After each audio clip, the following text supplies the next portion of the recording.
صلی اللہ علیہ وآلہ وسلم نے فرمایا کہ عرش کے نیچے ایک عرش پیدا فرمایا جائے گا. اللہ تبارک و تعالیٰ عرش کے نیچے ایک اور عرش پیدا فرمائے گا جس کے دروازے پر لکھا ہوا ہے کہ جس نے علماء کی زیارت کی ہے اس نے گویا انبیاء کی زیارت کی ہے. اور اس وجہ سے حضور اکرم صلی اللہ علیہ وسلم نے ارشاد فرمایا علماء کے پاس ایک گھڑی بیٹھنا اللہ تبارک و تعالیٰ کے نزدیک 1000 سال کی عبادت سے بھی زیادہ محبوب ہے.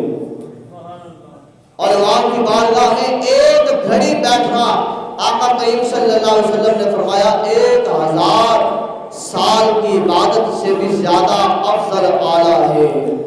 اور